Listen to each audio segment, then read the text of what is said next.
Yo, what's going on, guys? Welcome to episode 6 of the Metal KLAW podcast. As always, I'm joined here by my good dude and fellow metalhead, Zach versus the Blue Red Mountain. Say what's up, bro. What's up, pal?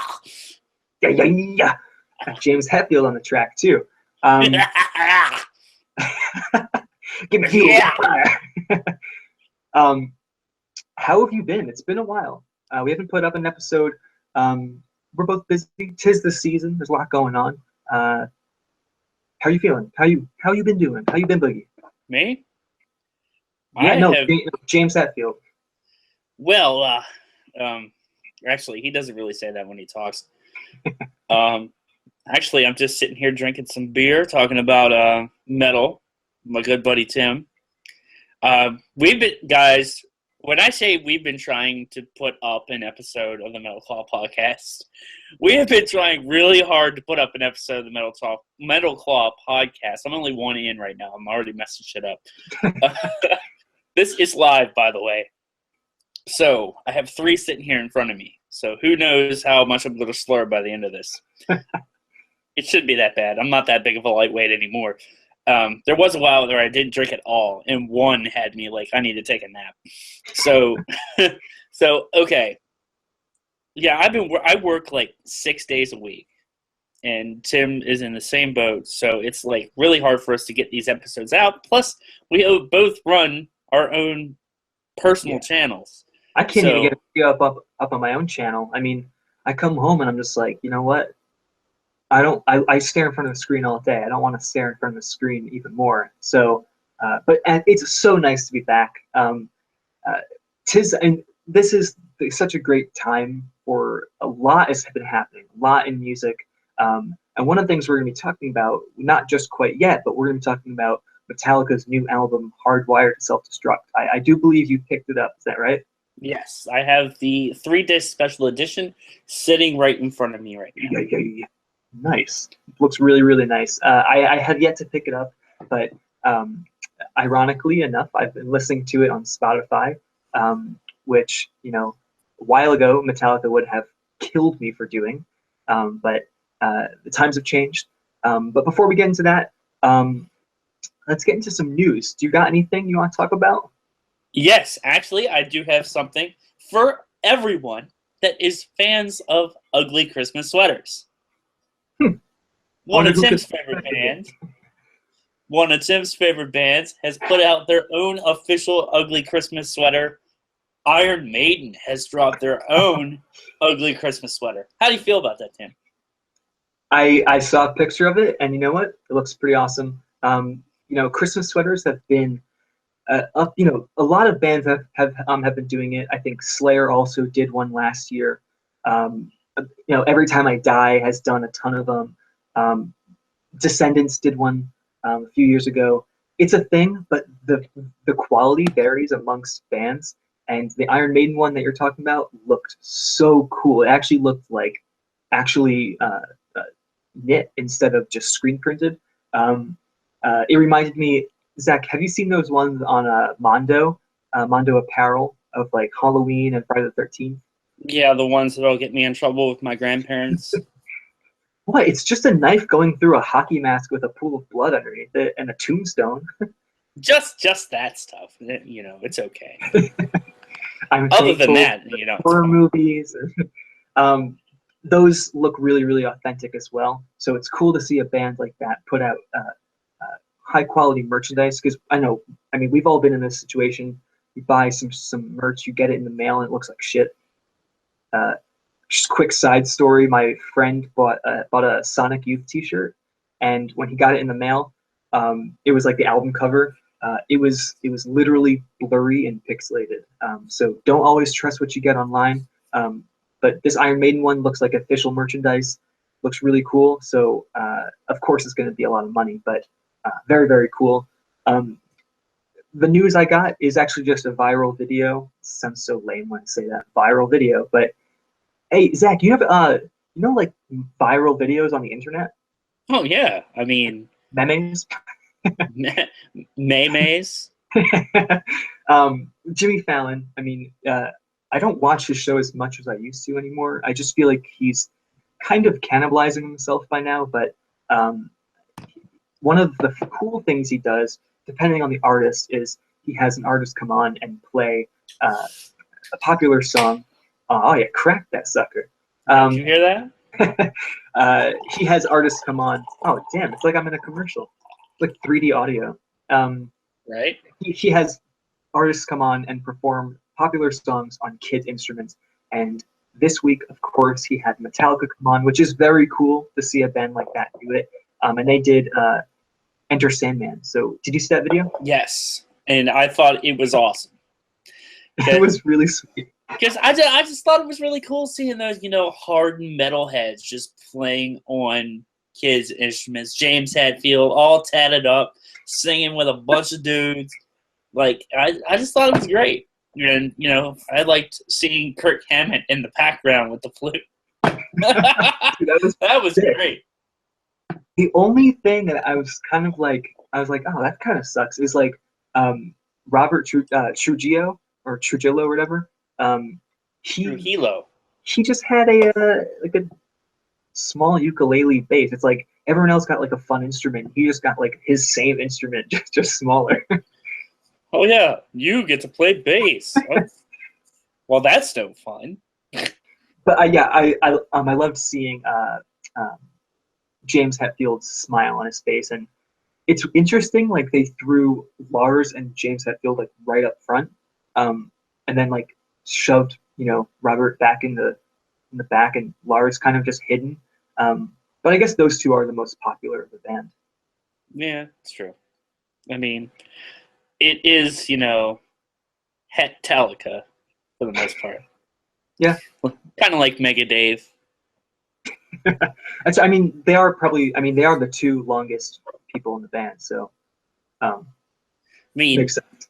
Lars founded Metallica, and he put out the ad for James Hetfield. James Hetfield was in a band called Leather Charm with I think with Ron McGovney, the original bassist, and they both joined Metallica. Lars' band, when he immigrated with his father to the United States. So I take it back. Maybe it's Lars can be up the front all he wants. It's his band. Yeah. So before we get into the main discussion, which is going to be Metallica's new album, our thoughts, little mini review, reactions. It's only been out for a day. Comes out today, I think. I mean, we're recording this on the 19th. Sorry, we're recording on the 18th. It's currently the 19th. It's 1 a.m. right now. So yeah. I mean, I bought it when it came out. So. I think I might still buy it. It's probably going to go down in price. It's definitely going to be around in Black Friday, that's for sure. It can't go much. What were you going to say? You said it was going for $10, right? Best Buy is selling it for $9.99. Okay. I got my copy at Walmart, and it was $14.99. But you got the deluxe version, so yeah, I got the deluxe edition. So I guarantee you that the regular version without the bonus disc is $10. So before we go into that, though, we thought it'd be really fun to talk about some guilty pleasures. I think we mentioned it on the last episode, and this isn't necessarily metal discussion, but everyone has their guilty pleasures, even metalheads. Not all metalheads just listen to metal. Is that right? I just listen to fucking metal, Tim. I drink beer and listen to metal. And I watch nothing but Deathgasm every day. I mean, I know how many times you listen to Celine Dion a day. You're not fooling anyone. Oh, it's okay. So I'll start with mine. We can go back and forth with a few. I'm going to go right out, start bold. Avril Lavigne. Not only do I absolutely just love her in general, her music is really, really good. Her first 2 albums are staples. I mean, it's interesting. Like, I don't think she knew what her sound was going to be. And there's definitely someone behind her making her sound. But I love her more rock side. Like, normally her first two albums start out with a really heavy track, and then they just go into this Alanis Morissette copycat sound. But the harder stuff is so good. Her voice is amazing. She really does have skill. What are your thoughts on Avril Lavigne? Well, I do remember when Skater Boy came out. That was that weird stage for me where I was kind of like into the late '90s rock, like Good Charlotte, stuff like that. And she came out around the same time, and she was trying to appeal to the same audience. Of course, I was like 10, 11, probably 12 years old when she was really popular.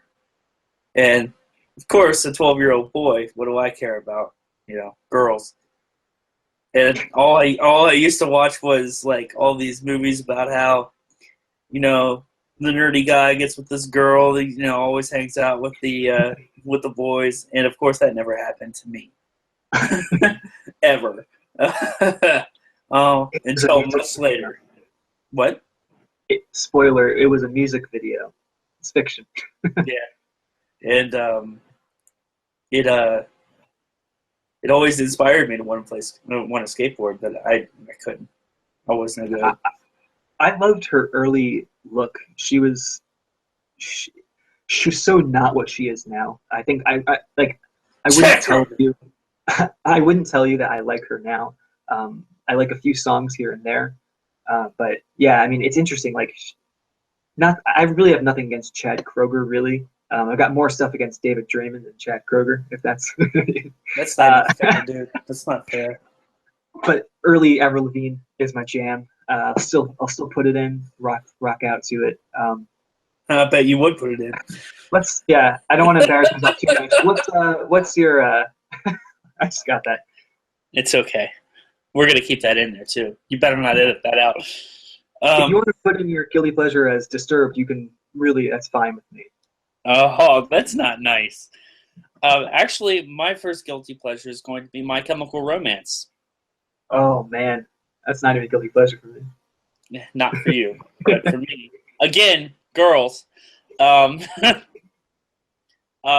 just remember that, I remember the video for I'm Not Okay. And that's off their second album, Three Cheers for Sweet Revenge, which is possibly their best album. I go back and forth on 1 and 2, man. I Brought Me My Bullets is like solid gold. Vampires Won't Hurt You's on that album. Oh. I actually am a big fan of The Black Parade. I like House of Wolves. It's a really good song. But anything after that, nah. I didn't like the album. What was it called? Like, I forget. Oh, it had the big spider on the cover. Danger something. Danger. I don't care. It turns like an anime character. I didn't like that. But I just remember buying this album because I used to run with this group, and most of them were girls. And there was like one guy, and they all were into it, right? And I was like, I felt like I needed to be into it too. And so I was like, oh, I need to go out to the store. This is when I used to buy music all the time at FYE. And I bought the album brand new. I think it was like $8 back then for a new CD. And I popped it in and I was like, oh my God, this is actually really good. Every song on there is good, man. Like that one on there that has like that Western vibe to it. Hang 'em High, I think it is. Yeah. I like Thank You for the Venom. That was like the most metal song on the album. It's fast. It's crushing. That's the closest to a hardcore song than anything. And I thought that was really good. They had a demo. If anyone listening to this wants to hear an interesting My Chemical Romance song, check out "Bury Me in Black." It's a early demo. Yeah. Oh, check that out. I fully agree with you. Although, as I mentioned, it's not a guilty pleasure for me, but. Three Cheers for Sweet Revenge is a defining album of my quest within music. Like, I have a lot to thank for that album. I also just really miss that time. That was such a great time. I think it was like 2005, 2006. Yeah, I it miss was my second year of high school. it. It was my first, so it was probably around that time. Um, I miss the red eyes, the puffy eyes, the makeup, and the, like greasy black hair. That's just so fucking cool. Gerard And and Bert, remember that? They're yeah, like I friends. mean, I remember the video for "I'm Not Okay," and I discovered Fall Out Boy and My Chemical Romance at the same time. And their second album, From Under the Cork Tree, came out at the same time as My Chemical Sure, Romance's second album. And I that's remember great the video for Sugar We're Going Down Swinging. with the moose. And yeah, with the moose. Um, both those videos played back to back in the morning, and I got up early every day so I could listen to those two songs and watch the videos before I got on the bus. Yeah. I lived that life. And just I lived that life as well. me, if Sure. any of you guys want to know, me and Tim would have been best friends if we went to school together. I guarantee you. Definitely. Oh man. My guilty pleasure is actually just a song. Um, I really, really love. I've actually never seen the movie. This is a Disney movie I'm going to talk about. I've never seen Camp Rock, but there's a song on it with Demi Lovato and Joe Jonas called "This Is Me." Um, Listen to that song, crank that shit up because it's a fucking perfect song. And I would even say that Demi Lovato is a guilty pleasure for me. But early Demi Lovato, like "Remember December," I think the song was. That song's dope. She rocked. What was the name of that album that she put out? They had two really good songs with it. I'll fact check. A couple years ago it came out. Was it with Skyscraper? My daughter was born like the year after. Was it with Skyscraper on it? Was it like the album that she came out with like after her? After her breakdown? So we got. I like "Here We Go Again." That one has "Remember December" on it. And we got "Here We Go." I think it's called just I think it's "Unbroken." Mm. She has like black lipstick on. Mm-hmm. That's a sweet album. She's really good. She has a really good voice. I think I'm not really into her other album, the one that came out with like really don't care on it and stuff. But that early, if you see it, I mean, after you hearing that, I talk about Avril Lavigne, now Demi Lovato, you can see a trend. I enjoy the pop rock with female vocals. You enjoy that female persuasion. Yep, the sugary rock stuff. I know. You got a thing for Demi Lovato. I do. She's in another life. We had beautiful, beautiful children. Yeah. She's here's a little fun fact. I like what? Little known fact, Demi Lovato made I think 2 or 3 episode run on From Dusk Till Dawn, the TV series, when she was still dating Wilmer Valderrama. She played a really cool part on that show. So it's cool that she's not just a Disney star now. Yeah, I mean, she did a pretty good job of separating herself from them. You were saying that I have a thing for Demi Lovato. Well, I also really like Danielle Harris. So I guess I like really short brunettes. I think that's my thing. Why do I know who Danielle Harris is? This is a live reaction of me looking at her. Oh, yeah. What is she from? Little movie called Halloween 4. I haven't actually seen any Halloween movie aside from the first one, so that explains why I don't know who this is. She's in Halloween 4, Halloween 5, both Rob Zombie Halloween remakes. She's in Urban Legend, Chrome Skull 2, Fear Inc. And she's in a bunch of horror movies. She's a scream queen. She looks a lot like her. I know. I mean, I think it's just a thing. I don't know. I don't know. It might just be a thing. So I think we're going to go on to my next guilty pleasure. And Tim, can you take me higher? Well, wow. I actually wouldn't consider that. I thought that wouldn't be a guilty pleasure for you. Oh my God! Creed? I hate to admit that I love Creed. I love Creed, man. God Stapp was my hero forever, and I'm not even lying. Forever. I was turning into Arnold there. You take me higher. Arnold doing Making Durant Cinema proud right now. Can you take me higher? Come on. Do again.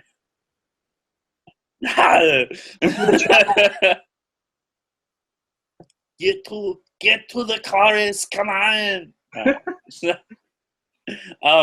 Wow, I just dude. remember. I remember Human Clay was one of the first albums that I listened to that was rock, and it was a birthday gift for one of my dad's friends, which is a strange birthday gift to get. But they were desperately trying to get me into rock music back then, and I just remember listening to that one, and I really liked My Own Prison. It was a really good song, and which is not on Human Clay. It's on the first album, which is called My Own Prison, I believe. Yeah. Lee, you were right. 3 episodes later, I think. But after that, I was really into them, and I'm going to bring up wrestling one more time. Wrestling, Dude. used wrestling, which is another guilty pleasure in its own right. They really had a solid, in the early 2000s, they really had a really solid connection to rock music. Yes. And each album, each show, each pay-per-view, they all had new bands, new music being the theme songs. And Creed, I believe it was off of right before they put out Weather, they did an original song just for the WWF. And it was really good. If you've never listened to WWE Forceful Entry, there is an original Creed song on that album that is really, really, really good. And they used it for a pay-per-view. I can't remember which pay-per-view it was. I think it was the Royal Rumble. This back in 2002. And I still remember That's when I stopped watching. So I'm like a SmackDown guy, and I watched it from, I think, 99 and 2000. So I also was introduced to a lot of music through wrestling. So totally agree. It's weird, I obviously know some of the Creed songs, but I never actually got into Creed. But I'm well aware of their internet fame status of just being like ripped apart. Weathered is definitely if you're afraid to check out Creed because of what your friends will say. Creedophobia. Creedophobia. Fear of Creed. Tim's dying. Weathered is definitely the album for you guys to check out because it has a lot of hits on it. There's a lot of really good songs on that album. And I believe they were at their best musically at that point of the band. And they didn't even have a bass player on that album. Mark Tremonti, the guitar player, did bass on that album. And it's not one of those bands where it was like, hey, we're Creed and that's all we are. When they broke up, actually, they brought back the original bassist because they switched bassists at one point. The original bassist, the drummer, and Mark Tremonti all started Alter Bridge, which has been an extremely successful band. Mark Tremonti has also put out 3 solo albums that went in a more metal direction, and they're all really good too, with him singing and playing guitar. Which he's actually a very, very talented singer on top of being an extremely awesome guitar player, too. I saw him live years ago, and that dude is a fucking machine. Like, he does not mess up. Like, he sounds spot on perfect live. And I know people are going to be like, he did mess up. Remember the one time he fell off the stage? He did fall off the stage during a Creed performance when they were in their no, it was an Alter Bridge performance. You know those speakers that they have on the stage near the front so the singer's voice goes out? Mhm. He went to put his foot up and he missed and he fell off the stage. Oh, God. Yeah, and then he got back up and started playing on the floor. And I was like, that's awesome. That's commitment. Dude, it happens to everyone. I mean, the two people that come to mind are people that have fallen off the stage. You got Kelsey Grammer. There's a really famous viral video of Kelsey Grammer falling off stage.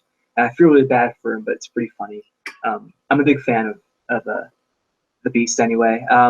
But also, you ever see the video of Bret Michaels? You ever see the video of Bret Michaels getting flattened after a performance on stage? No, I did not. Dude, so you got Bret Michaels. I think he's playing "Ain't Nothing But a Good Time. It don't get much better than this." And the song ends, and he's like, "Thank you so much." And then he walks back, and as he's walking back, all the other band members they've walked underneath, and there's this curtain coming down, right? And everyone else has gotten under it. He waited too long, and so he turns around to walk under the curtain, and you can see he's like, "Oh shit, I waited too long." And as he's going under the curtain, dude, the curtain hits him right on the forehead, and he scorpions backwards and just gets fucking like flattened. It's I feel really bad for him as well, but the video is like it's one of those ones you just keep watching over and over again. That's hilarious. I highly suggest you check it out. On that note. Wait, I have one more thing I got to add about Creed before we go on. Dugan? Speaking of Dugan, Scott Stapp is now the lead singer of the band. Really? Yes. Stone Temple. Remember that was a rumor? Stone Temple Pilots he was going to be. Let me look this up real quick because I want to be sure that I'm completely right on this. Because I know I'm right, but I can't remember the name of the band. But I heard the single for the new album that they're working on. And, Art of Anarchy, which was Scott Weiland's band when he was alive.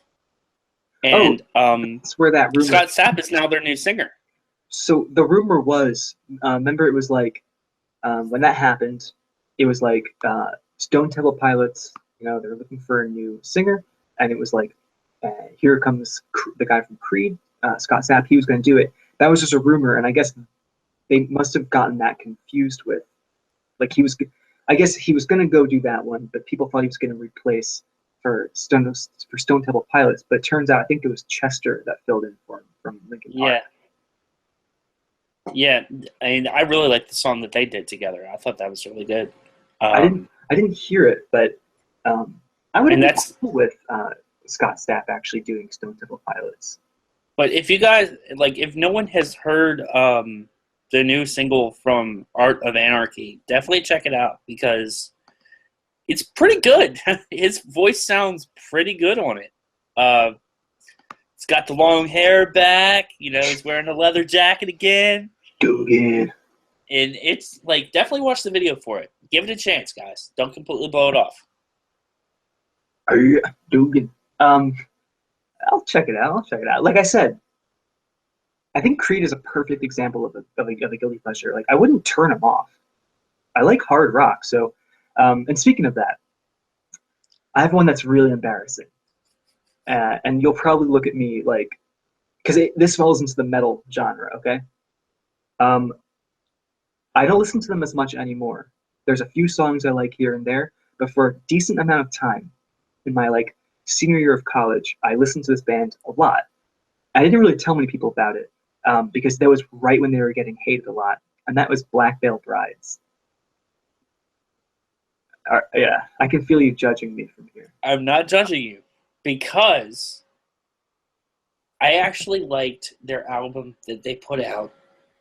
I think it was back in 2010. I'm pretty sure we like the same one. It Set the World on Fire. Yeah.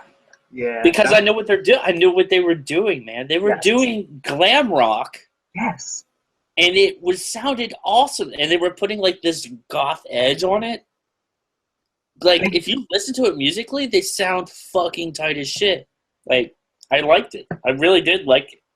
That makes me feel so happy. That's actually the album I listened to the most, and it all started when I saw the video for The Legacy. It's like them in like the junkyard. Dude, that had like a breakdown in it. It was also like, it had a great, like, they were a great blend of like the like emo stuff like Aiden mixed with stuff like Avenged Sevenfold, but not for like metalheads and not for like hard. It was like a weird mix. We were crossing the stream, man. It's a little it's a little bit embarrassing that they tried to pull off like our generation's version of Kiss, because they should have just done something else that wasn't original. I mean, their music's not really original either, but I always lump this band in with Escape the Fate. I love Escape the Fate. It was that same thing of like, yo, we love classic metal, but we also want to do like, you know, metalcore. So they just pushed them together, and it was an interesting but embarrassing mix. Andy Biersack's embarrassing, though. I'll admit that. I don't like it. Escape the Fate would be another guilty pleasure for me. The song Issues. Remember that song? Is that with Ronnie Radke? What, the original singer? Or the second singer? It's the second singer. Oh, okay. I actually never listened to them with the second singer. I like that album with the girl with the pierced lower lip. That was it. Pretty sure that's the original singer, who is in jail, I think. Yeah, he did. What was it? Current band he's in? No. He's not in Falling in Reverse, is he? Falling in Reverse, he is. Yeah. He is. A lot of those bands, like, if you look at that scene, a lot of those guys are, like, interchangeable. Yeah. Like, they all have been in the same bands. Escape the Fate, though, when they got rid of Ronnie Radke and they put in that new singer, I noticed, I didn't listen to them as much, but I noticed that they got tighter and more technical and more, like, Avenged Sevenfold-ish, you know? Yeah, and I really like that album. The album that has Issues on it is really good. It's I think it might even be their third album. Second or third album, I'm not sure, but it's pretty tight, and the production on that is really good. Yeah, I kind of went through a phase. With Escape the Fate where I was kind of really into that. Like, I just got my bass at the time, so I was thinking of, you know, trying to learn some more metalcore stuff, because metalcore is a lot easier to play on bass than certain things. Escape the bass. And I believe then I was falling for Evan Brewer at the time. He was my huge man crush.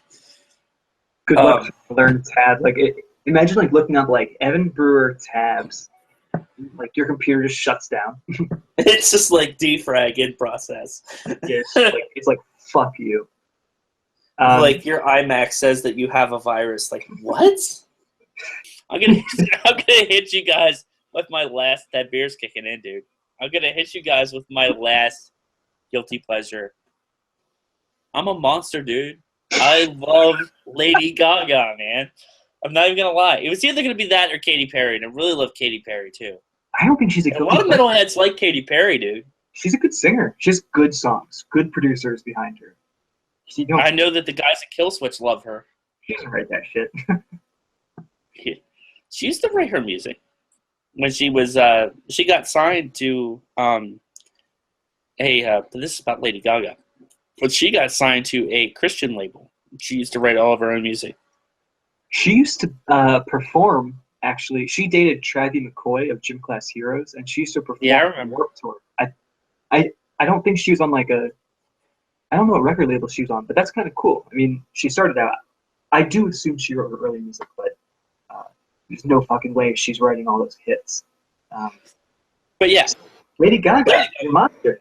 Yeah, I am a monster, dude. I bought the double album of the first two albums that she put out, and I got out of her for a little bit because it took her so damn long to put out another album. Yeah. After those first two, and then when that one came out, it took her forever to put out Art Pop. Mm-hmm.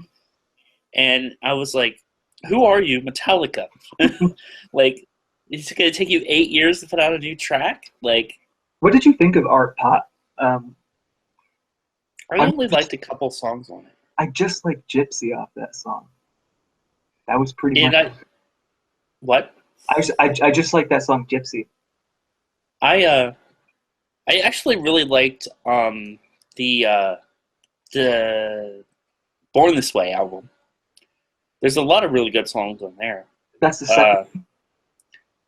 Technically the third album, because Monster is 2 albums. No, we got a real fan here. I'm serious. It technically is the third album, but she re-released it as a double release. But yeah, I like that one. That Judas is on that one. Born This Way. There's a couple other tracks on there that are pretty good. I can't remember them off the top of my head, but I always thought that she was a really good singer. And I remember the first song I heard from her was Poker Face, and I really liked that song. Yeah. I will say, out of all those like early Gaga hits, I think Just Dance is a song that will last for the ages. It is a song that I could hear over and over again, and I could get into each time. I'm a little bit over in terms of just the hits. I'm a little bit sick of hearing Paparazzi. I'm sick of hearing Poker Face. But Just Dance, dude, that's the shit. I forget what song it was, but I remember back in the day when I was playing with my friend, we actually came up with a acoustic version of Poker Face. And I played an acoustic version, and he sang, and we played it at a coffee house a couple times, and we got a little bit of off of it. This back when I was really into my Alice in Chains phase. To have my hair all slicked back, wearing sunglasses inside. And then you play a Lady Gaga song. Yeah, that's right. Because I'm that fucking brutal, Tim. Fucking monster, motherfucker. I'm a fucking monster, dude. And it's brutal. So Ultimate guilty pleasure. That was fun. Wasn't that fun, guys? So let's get to the real meat and potatoes of this episode. Zach, it's not news to you. You already picked up the album. Hardwired to Self-Destruct, the newest Metallica album. How long is it has this been in the making? I believe 8 years. Damn. That's like as long as it takes to get your PhD or something, I think. You could have been a doctor, Yeah. You could have been a doctor while Metallica was writing this album. Shit, man. So we got Hardwired to Self-Destruct, the single that came out, I think, back in August or September. And, slowly but surely we had Atlas Rise came out, and then they just blew their load.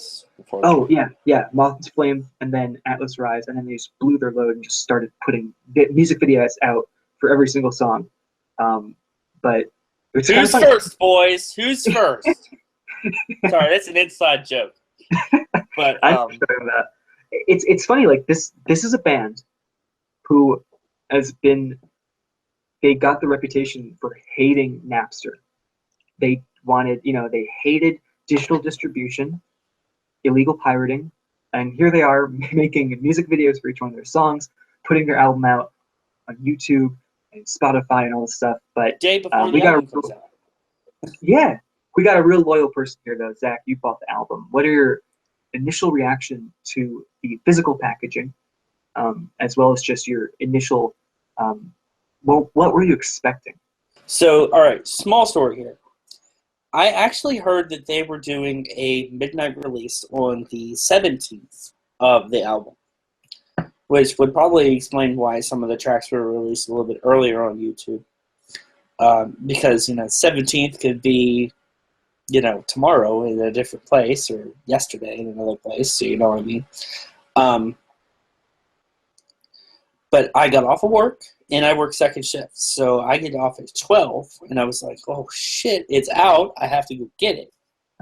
So I go to my Walmart, it's not there. I'm like, oh, wait. I live in the middle of nowhere. There are no record stores near me. I'm not going to be able to buy the album. So I was like, okay. So I worked all yesterday, and the only thing that got me through yesterday was knowing that I could go to Walmart, and I could go to the back and be like, yo, the new Metallica album came out. I need it. Mm-hmm. So I get off work, I go to my Walmart, I go to the back, it's nowhere to be found. I was like, are you fucking kidding me? It is literally the 18th. Where is this CD? Because I used to work at the Walmart that I went to. I know how they stock the entertainment center. Mm-hmm. So I went back, and I was looking around, couldn't find anybody. I was like, oh my God, I'm going to be here for 2 hours for the CD. Because I didn't want to go the next day when it was all busy and shit. So I'm sitting there, I find two people, I'm like, yo, new Metallica album came out, can you get it for me? And they're all looking at me like, what's Metallica? And I was like, what? Do you have the new Metallica album? And I didn't say it as, dickish as that. But I was like, hey, I'm looking for the new Metallica album. Do you have it? Yeah. So they were like, oh, well, I'll go back to the back and look for it. So 20 minutes later, they come out with the CD. And I was like, I have to run out to my car and listen to this right now. So first I get a white album. Mm-hmm. Death Magnetic was white. Yes, it was. And I was like, what is the deal with Metallica and white albums right now? But I have to say, with it right in front of me, his album art is pretty badass, dude. It's completely white. I like the skewed Metallica logo. And if you open it up on the inside, and I'll show Tim because he can see it, some of the artwork on the inside. What I'm looking at right now is when you open it up, it's a gatefold, and you got pretty much like the same style album cover, just but it's split, so it's like a person's face. It's really, really cool.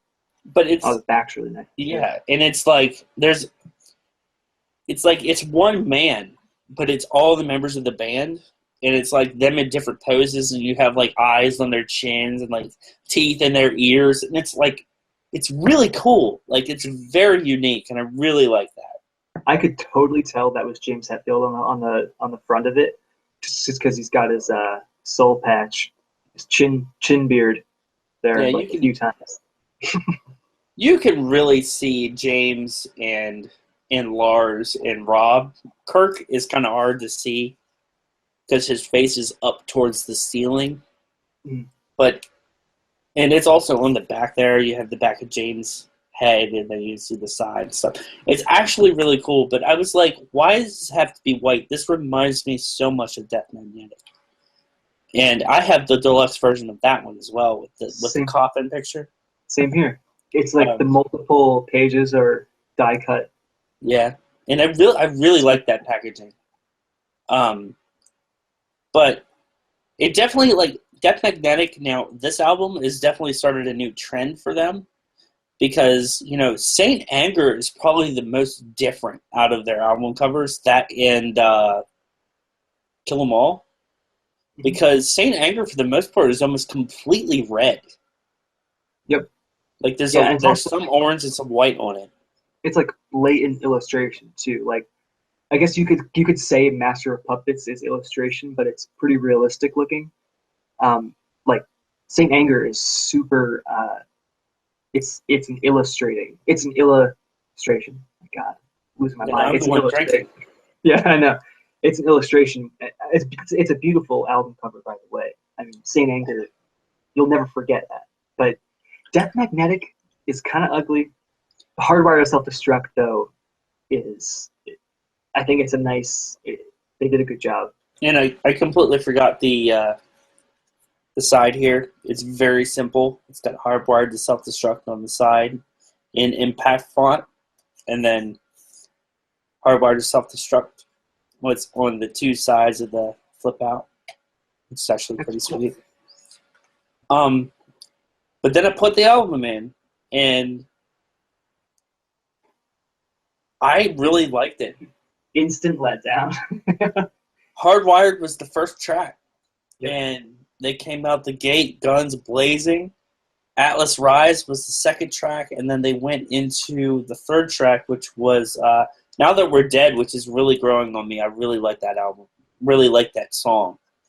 But Tim, let's get into your first impressions. So much like you, it's like I was like, oh dude, I can't wait to hear this, because when you put out Hardwired as your first track, and it's as blistering, like, so a few days ago I was playing guitar and I looked at the tabs for it and I was playing along with it, and I could keep up with it for the most part, but there are some very tricky parts. It's a very fast, blistering song. And for me, as a fan of that style for Metallica, which is why I listen to the earlier stuff more than the later stuff like Black Album and Load, Reload, and all that stuff. It was very refreshing to me to hear a fast Metallica again, with chugging power chords. And one of the reasons I didn't like Death Magnetic, and why I was kind of nervous for this album, was because Death Magnetic had too many twangy riffs. And I will tell you a theory I have about James Hetfield right now. He is cannibalizing himself. And he's been cannibalizing himself for a long time. And I'm not sure, granted, if he's writing the songs, if Kirk's writing it, maybe they both are. He does the Enter Sandman riff in every song. I can guarantee you, listen to multiple Metallica songs, especially Hardwired to Self-Destruct. Listen to that album, and you'll hear the exact same riff from Enter Sandman, just repurposed and used differently. And that's what Death Magnetic sounded like. It was a lot of that same twangy riff, chug, twangy riff, chug. And I was nervous for this album. And you know what? Unfortunately, this album, aside from Hardwired, Atlas Rise, and the last song, Spit Out the Bone, the album has the same flaws to it. It might just be my personal, what I like about Metallica, and I like the faster stuff, but a lot of this is, the album slows down. How do you feel about that? Slow. So, okay. Slow, man. So the first thing I'm going to say here is that it's slow.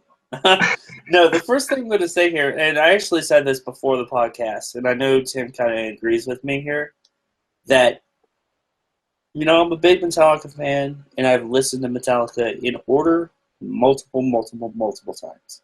Mm-hmm.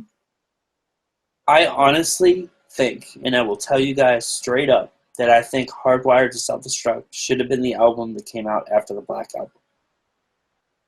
I'll agree with that. Because I get such, like, production-wise, I get such a freaking feel and vibe of the Black Album on this album.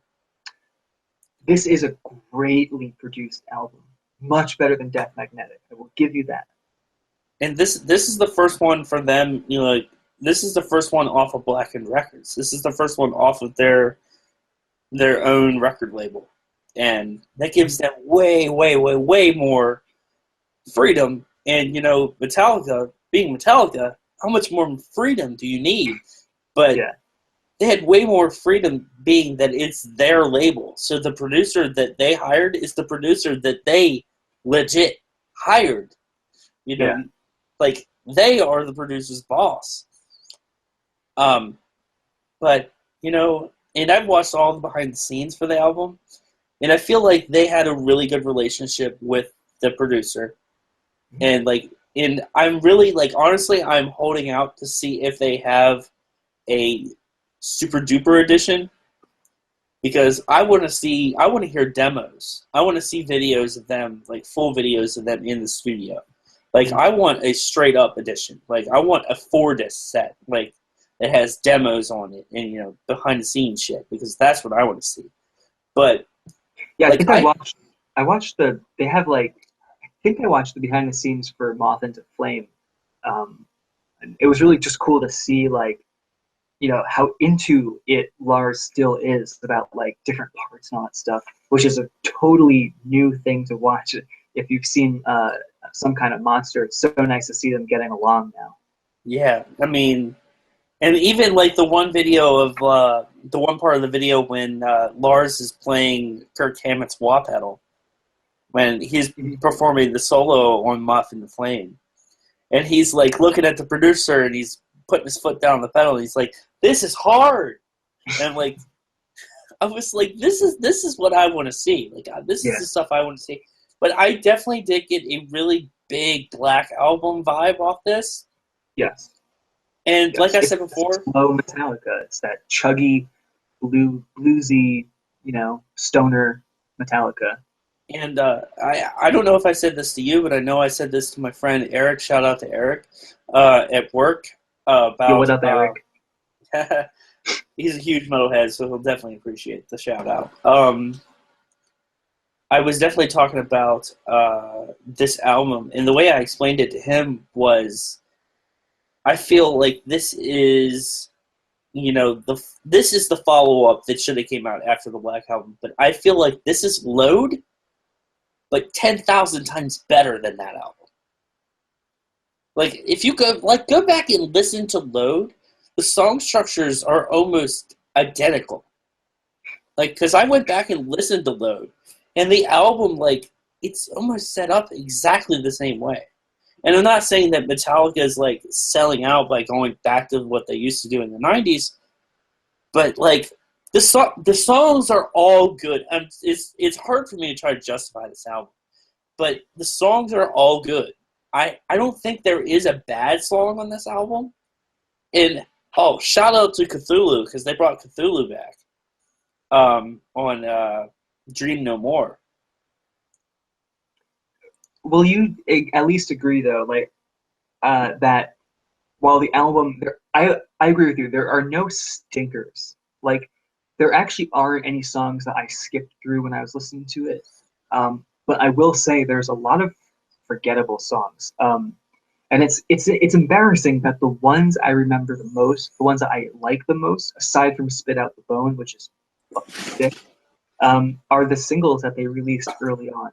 Hardwired, Moth into Flame, and Atlas Rise. Atlas Rise, the ending of that song, is very, very cool. Very Iron Maiden. Yes. And it's very progressive. It reminds me of Injustice mixed with a little bit of Ride the Lightning. Mm-hmm. And I actually found a little bit of an Avenged Sevenfold influence on this album, on Halo on Fire, which I think that should be on the radio next, because I think that is a haunting fucking track, dude. Like, the beginning of it doesn't even sound like Metallica. Like, it sounds like Avenged Sevenfold went into the studio and did the beginning of the song. But then when it slows down, and you can hear Rob Trujillo on bass on this, and that's another thing I'm going to bring up, because his bass presence is known on this album. Because you can't really hear him on Death Magnetic, but he is definitely a presence on this album. That just goes to show how great finally good studio mixing is. I'm actually looking at if you guys are curious about what this guy did, the engineer, he's done a lot of stuff. He did the most recent Slipknot album. He did the most recent, that album 13 by Black Sabbath. He did the Metallica and Lou Reed album, the Red Hot Chili Peppers album from 2011. He did Adele 21. Like, the guy has made some massive hits, and it's interesting. Like, he did Adele and Slipknot. Like, the guy's got range, and it just goes to show, like, this album turned out amazing. Do you know who did Death Magnetic? That was Rick Rubin. Yeah. So, and Rick Rubin, he mostly does hip hop, right? Yeah, he collaborates with Jay-Z a lot. Maybe it just wasn't the right fit. But this album, this sounds really great. I will also point out that while, the album, right when you get past Moth into Flame, the album follows a similar structure. And you mentioned it earlier. The album follows a similar structure to Load and Reload, where it's, and correct me if I'm wrong, but a lot of these songs are like intro riff, twangy riff, chug, twangy riff, chug, twangy riff. Then, of course, it's Metallica, so you got to go all the way back and then do the whole thing again, and then end with a 2 minute long solo from Kirk Hammett. And it just got a little bit old. That's why I love like the title track Hardwired. It's fast. It has got just great galloping riffs and palm muted riffs, and power chords. It's fast. I wanted more fast songs. With an album cover like this, where's the fucking fast songs, man? Yeah. I'm going to kind of go a little bit opposite of you because I've now listened to the first CD 3 times all the way through. And I've listened to the second CD probably twice all the way through. I need to give the second CD another listen because, honestly, I feel like the first CD is a little bit tighter than the second part. I feel like the songs on the second CD are longer. But I feel like the ones on the first one, they were definitely right by putting the 3 singles out that they put out that were on the first CD because they're some of the better songs on the album. Yeah. But like we said before, I don't think there's a bad track on here, but I think they actually got more progressive on this one, and in the way of there is a lot of odd time signatures, especially on a track like Now That We're Dead. There's some odd time signatures there, and there's some very interesting drum sounds. The toms, Lars's toms on Now That We're Dead sounds new. Like, that's fresh.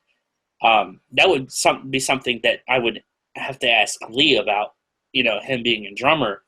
But I just, the beginning there with the poppy sound, I thought that was like very new. And being a band for 30 years and you're still putting out new stuff on your album, I couldn't help but hear that progressive. They did. I will say they also did get technical. Like I said, it is slower, but some of those riffs did take me off guard as well. I do forget which songs there are, but on the second album, I remember this is like the most vague sentence I'll say in this whole episode. There are some very technical riffs somewhere on that second album. Yeah, the second album, I'm not going to say it's forgettable because there are some good tracks on the second album because Tim's favorite track on the second album, Spit Out the Bone. Blister. That shit is brutal, dude. Yeah. It's brutal. James Hetfield sounds like a freaking demon on that album track. He does. Like, his voice, he went to another level there. Yeah. He did show range. I did notice, like, there's some really interesting James Hetfield vocal styles on this album. A lot of great, clean James Hetfield. He's not always doing his classic, like, screeching vocal. And, which I like. There's a different, like, a lot of people tell you there's 2 different James Hetfields. There's the James Hetfield from the first 5 albums, and then there's James Hetfield after that. Yep. Like, his style has completely changed vocally, and that has to do with him blowing his vocal cords. Like, when they went on that 3-year-long tour after the Black Album, his voice was shot. Mm-hmm. And, like, he's still a really good singer, but it's different. And I'm just waiting. I'm one of those guys that just waits for him to have the voice that he had back on the Black Album. And it's just not going to happen. That's like, this is totally just a sidebar. That's like me and Matt Skiba from Alkaline Trio.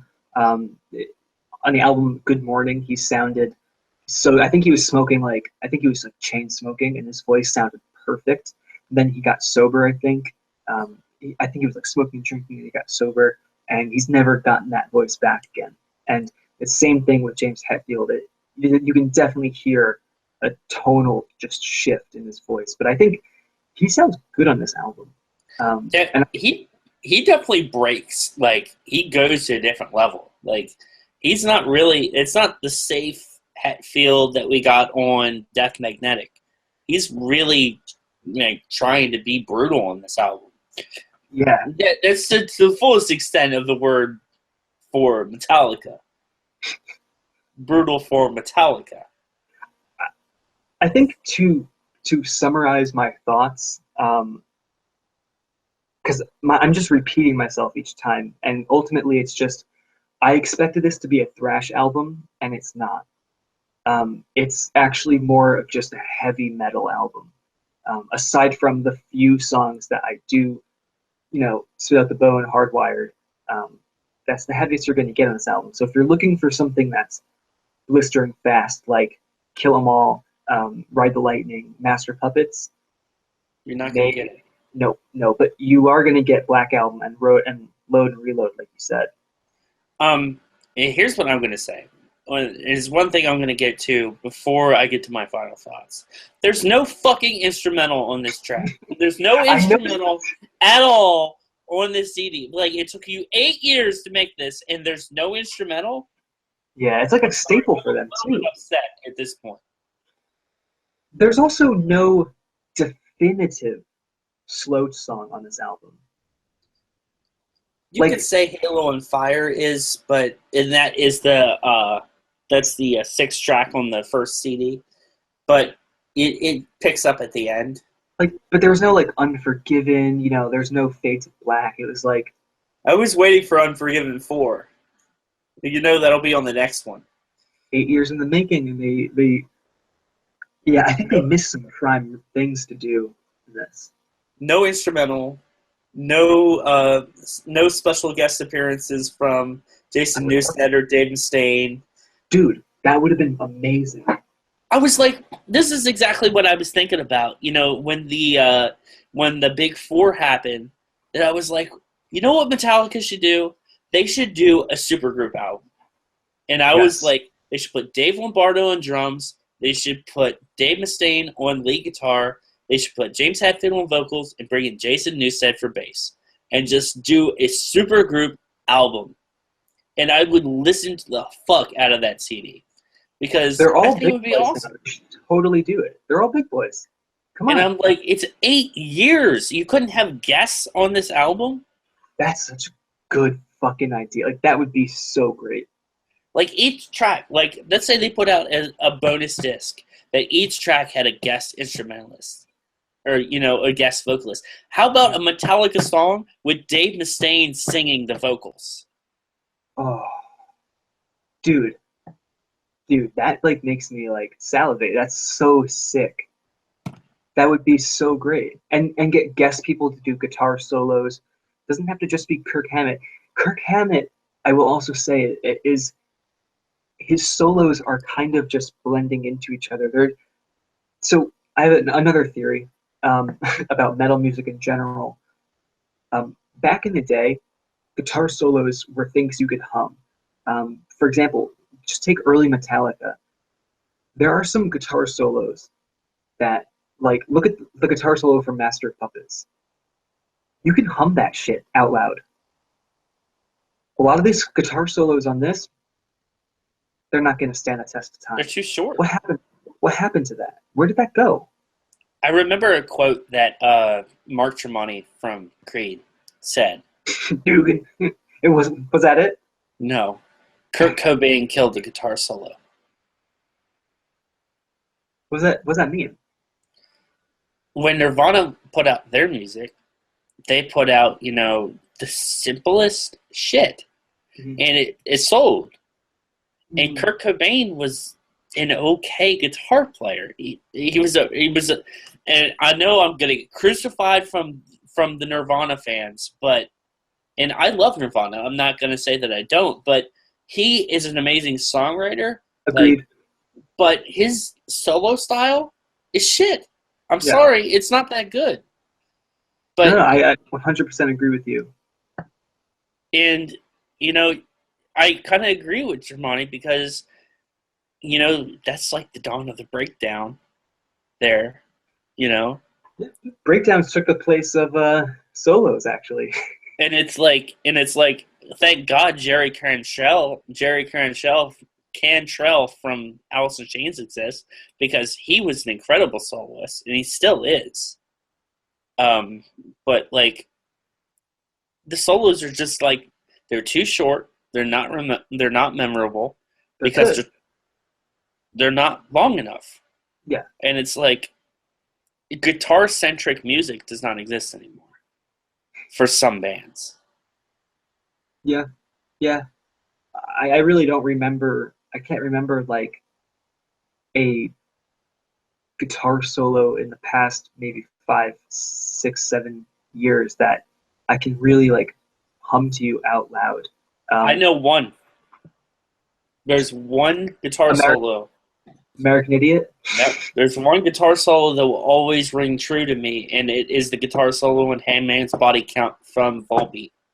Wow, wow, wow, wow, wow. That's a fucking awesome guitar solo. See, that's what you gotta do. You gotta make, like, Metallica used to do it. Megadeth used to do it. You can hum Megadeth riffs. I mean, Metallica also, here's an interesting thing about Metallica I've noticed. This album definitely has some memorable songs and memorable riffs. But, like I mentioned, they do cannibalize themselves on the Enter Sandman riff. James Hetfield just loves those notes. But earlier Metallica, you could hum those riffs. And this album, I'm kind of, it might just be because I've only listened to it 1.5 times, but I'm going to hopefully stand by that and not be corrected. It's definitely an album, like, if you don't instantly love it like I did, because when I put it in and it went to the first track that I haven't heard yet, I was like, bring it on, baby. I'm down. I like it. I don't care what's next. I like this CD. And I told my stepdad, like, I was listening to it with my stepdad this morning when you were doing some things at my house and, you know, we were going out and stuff. And I told him, I was like, I'm probably going to have to listen to the second CD a couple more times, but I definitely really love the first CD. The first CD is definitely top-notch. The first 6 tracks are really, really, really good. Yeah, so so final thoughts, I guess. Excuse me. This album is not bad. I really did not think it was bad. I was definitely not let down, but it was just not what I wanted it to be, if that makes sense. I hope that makes sense. It does. I will listen to this again, and I will listen to this before I listen to Death Magnetic again. But there's a good chance I'll listen to Saint Anger before I listen to this album. I really like that album. But I actually wanted to ask you a question. I mean, again, you know where I land on this album. Hardwired's dope, and Spit Out the Bones dope. And the ending of Atlas Rise is very sick. I remember when Atlas Rise got released, you texted me, you were like, dude, you gotta hear Atlas Rise. It's something totally different. And I know I knew exactly what you were what you were mentioning is that ending. I wanted to ask you a question though. We had 2 albums come out this year from 2 of the big bands. We got Dystopia and Hardwired, Self-Destruct. Which is your favorite? And I know it's kind of hard because Hardwired Self-Destruct just came out, but that would be a fun question to ask you. I actually just listened to Dystopia the other day. I was wearing my Dystopia t-shirt. Fun fact, when I bought Death Magnetic, Hot Topic was doing a deal. If you bought the album for $15, you could get a free Metallica t-shirt. Oh, shit. So I got a free Metallica t-shirt. Unfortunately, I am 20 pounds heavier, and it does not fit anymore. But I'm going to have to say Dystopia is a better album. It's thrash metal. Yeah, it's tough because it's apples and oranges. They're both fruit, but they taste differently. I will tell you that both albums are both good. But just, I have to say that Dystopia is better. I really do. I need to give Dystopia a few more listens. I listened to it like once or twice when it came out, and I just, to be honest, I haven't been in a Megadeth mood in a while. But after hearing this, I'm going to have to listen to it again. Hey, Tim. Yeah, what's going on? Guess what's on Dystopia? David Draymond. No, he's on the other app. He's on Super Collider. Take a guess. What's on Dystopia? Do you not know? No. A fucking instrumental! That's a good knock-knock joke. Knock-knock. Who's there? A fucking instrumental! Yeah. Nothing. All right, so Not an which instrument. is better for you, Tim? Dystopia or Hardwired Self-Destruct? I'm gonna have to not answer that now. Uh, I need to listen to Dystopia again. But granted, if you're basing it off of what I want, I'm gonna have to go with a Dystopia. Megadeth is always faster, and that's one of the main reasons Dave Mustaine started it after he left Metallica. He's like, I wanted to make something faster than Metallica, and he succeeded. Um, I do want to listen to this album again though, and give it a second chance, maybe a second and a half chance. so now that Tim is giving his final thoughts, I want to give you mine. And who else would give their final thoughts? Because there's no third person on this podcast. James Hetfield is here though. I'm over here. Fuck. Yeah. So,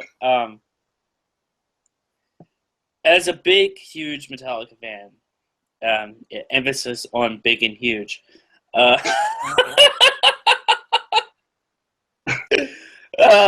the beer talking, not me. So, as far as a Metallica album goes, this is definitely a Metallica album. It definitely is a Metallica album. It's better than, and that there's something that I will give Metallica. This is better than most of the shit that I hear on the radio. Definitely. Each one of these songs sounds different. They don't sound like any other band that I've ever heard of. Metallica still has that. It's just Metallica sound. Like I was saying on the Metallica episode, you can't really describe Metallica sound. They sound like Metallica. Yeah. Like there's no real. I guess you could say they sound like 80s metal, but even other 80s metal bands don't sound like Metallica. Yeah, like there's only one Anthrax. There's only one Metallica. Yeah. So there can only be one. There can only be one Highlander. As a Metallica fan, I'm satisfied with this album. I feel like this is a huge we're sorry for Load and Reload. Like, I really feel like that's what this is. I feel like this is what you guys wanted after the Black Album, and we didn't give you that. And now we're giving it to you. Mm-hmm. So, Tim, let me ask you something. Where do you think Metallica should go after this? I thought about the answer, and I actually think it might be time for them to try something. They've already done a movie, but it was just a live concert. I would love to see them score a movie.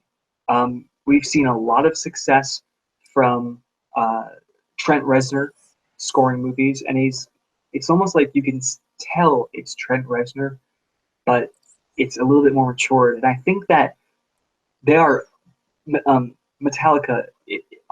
All of them are brilliant musicians, brilliant composers. I would just love to see what they do. They make beautiful instrumentals, which this album didn't have. Did you know that? No, I didn't know there was no instrumental in this. Wasn't there, man. They make beautiful instrumentals, and I would just love to see that mixed into a cinematic type of setting. It could be really cool. Or a cartoon. That would be sick. Well, actually, I believe James Hetfield and Lars were voices on Metalocalypse. They were. I actually just watched Metalocalypse last night. I saw your post on Instagram. I watched an episode with it was when they fight that. I think they fight that big troll, and there's like a sailor, and that's James Hetfield. Anyway. But Jason Newsted can't do any side projects. I just want to see like an official Metallica TV show. That'd be really cool. Starring them. So I'm going to go in a different direction. I think this one's definitely going to be musically for me. I feel like Metallica should do what I was saying earlier. They should do big, huge fucking album. And I think they should have a ton of guests.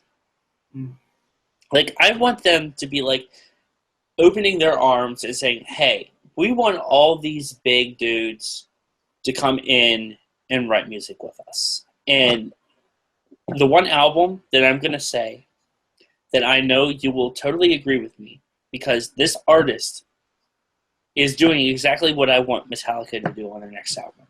Santana? No. He did do that. Deconstruction. Devin Townsend. Yeah. I want Metallica to write an album like that. I want Metallica to go full on. I want them to bring in music's best. I want them to bring in metal's best. Bring in fucking Devin Townsend. Like, that would be sick. Do something. Like, you inspired these guys to write music. Like, Devin Townsend wasn't around in the early 80s, as far as I know. You know what I mean? Like, he might have been around in the late 80s when Steve Vai was popular. But, you know, bring in, like, do another track with Jason Newsted. Bring in Dave Mustaine. I want to see them, like, bring in all these awesome guys. Their friends. Bring in their friends. And I know you don't like it, but how about fucking David Draymond on a track, you know? Well, he's going to follow Dave Mustaine wherever he goes anyway, so... So, I mean, Dave Mustaine, could you imagine another new Metallica song with Dave Mustaine on the track? That would be sick. How about Jonathan Davis on the track? That would be sweet. I would really like that. Corey Taylor. Corey Taylor is a fucking brilliant vocalist. But unlike my thrash Metallica song, dude, I'm with you on that. And James Hetfield has always said that he wished that he wasn't the vocalist in Metallica so he could concentrate more on playing guitar. Really? Yeah. This is a perfect time to, like, bring in a guest vocalist. For one track. It's one track. But it's like, you have to think about the record companies and copyright issues and legal issues and... Yeah. royalties and all that stuff, you know. It would be so sick, though, in like a perfect world. But now that they're on their record label, they could probably do. Dude, how about this? Matt Heffy on a track with Metallica. Come on. I'm dying. I'm literally dying right now. That would be sick. I love that idea. So there you have it, guys. That is episode 6 of a Metal KLAW podcast. Please let us know down below what you guys thought of Hardwired Self-Destruct. Did it exceed your expectations? Was it just meh? Or was it worse than your expectations? Let us know down below. Have a fucking instrumental on it? I think I was on the deluxe version. That's the one I'm waiting for. Yeah, they opened the wrong box at Walmart. They're like, oh, here's this white album that looks just like the last one with a different picture on the front. I wish it just turned out that you've been listening to Death Magnetic the whole time and you actually didn't get the right album. That would have been so funny. You're like we fooled all of you. I love Judas Kiss on this album. So good. I actually do like Judas Kiss. It's a good song. One of the best tracks. Take us out with the social medias. Oh my god. So we're going to go through the social media carousel. I have Facebook, Twitter, Instagram, Letterboxd, and YouTube. I actually don't have a YouTube handle, so you can find me at Zach vs. the Blue-ray Mountain on YouTube. You can find me at Zach vs. Blue-ray Mountain on Facebook. My Facebook group, Bluetooth Videos, which is awesome. There's a whole bunch of kick-ass guys on there with some kick-ass content. You can find me on Instagram, Zach vs. the Blue-ray Mountain. You can find me at Twitter at MallZach. And Tim, you can find him at the Late Reviews 1 on YouTube. You can always find him on the Late Reviews on Twitter and Instagram. Damn. Breathe, man. Dude, come on. I'm good at this shit, bruh. I do it every day. Yeah, damn. So there you have it, guys. Thanks for listening. And as always, stay metal, my friends. Stay metal, my friends. Bleh.